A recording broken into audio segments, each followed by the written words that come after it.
처절하게 불효했던 성장기가 그를 키웠다. 인천시장과 국회의원을 지낸 안상수는 1946년 충청남도 서산시 태안군 바닷가 마을에서 태어났다. 안상수의 아버님은 일제강점기 시대 눈대중으로 배운 소형 목선을 만들어 팔거나 물고기를 낚아가며 가장의 역할을 하였다. 그러나 그마저도 일이 없는 날이 많아 공치는 날이 더 많았다. 안상수의 어머님은 그런 상황에서도 안상수에게는 등대와 같은 역할을 해주셨던 분으로 훗날 안상수가 꿈을 펼칠 수 있도록 하는 가장 큰 역할을 한다. 6남 1녀 중에 장남으로 집안은 늘 가난에 시달렸고 어린 안상수 또한 가장의 역할을 하기 위해 신문 판매, 떡팔이 등 돈 버는 일은 무엇이든 해야만 했다. 어렸지만 똑똑했던 안상수만큼은 공부를 시키고 싶었던 어머님의 뜻으로 초등학생 시절 인천으로 올라와 친척집에서 공부를 하였고 형편 때문에 재수를 하여 가까스로 중학교에 입학하게 된다. 중학교에 다니면서도 돈 버는 일을 해야 했던 안상수는 나아지지 않는 가난 때문에 공부를 포기하고 고향으로 돌아가 아버지의 뱃일을 돕지만 꿈을 포기할 수 없었던 안상수는 우여곡절 끝에 다시 재수를 하여 당시 수재들만 모인다는 경기고등학교에 입학하게 된다. 안상수는 입학 등록금의 벽에 무너질 뻔했지만 이때 안상수의 어머니는 안상수를 위해 눈물로 호소하며 이웃과 친척들이 한두 푼 모아서 입학 등록금을 마련하게 된다. 안상수는 고등학교를 가기 위해 당시 인척 친척집에서 새벽에 일어나 2시간 30분 동안 가야만 학교에 갈 수 있는 열악한 상황이었다.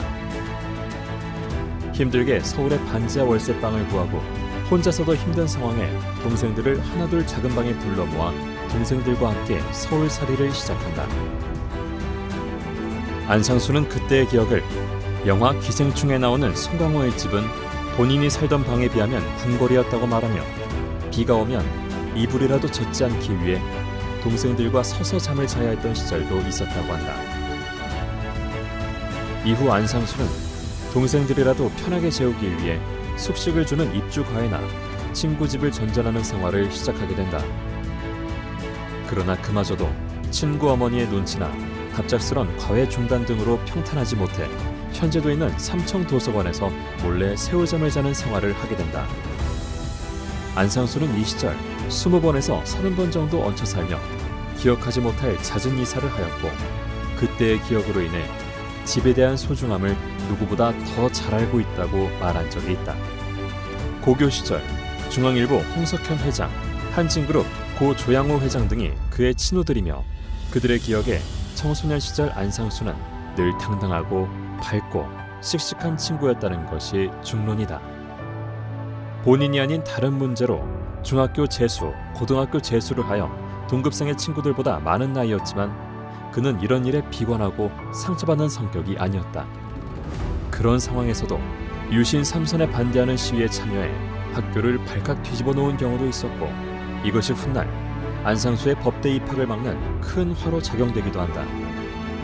안상수는 이런 상황을 극복하고 결국 서울대 사범대학교에 입학을 하였고 캠퍼스의 낭만은 뒤로하고 호프집의 알바부터 돈이 되는 일은 뭐든지 해야 하는 고단한 삶은 끝나지 않았다.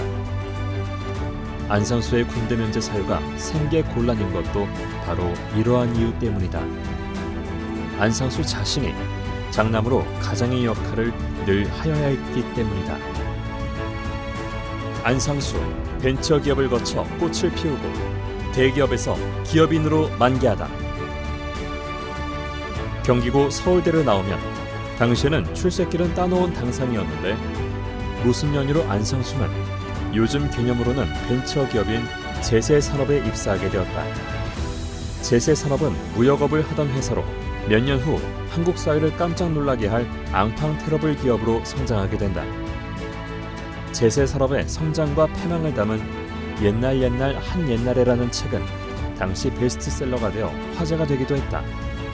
이 회사의 핵심 기획을 담당한 것이 청년 안상수였다. 이런 안상수의 활약을 눈여겨본 회사가 있었다. 당시 증권회사인 일국증권에서 부장이라는 파격적인 자리로 스카웃을 하게 된 것이다.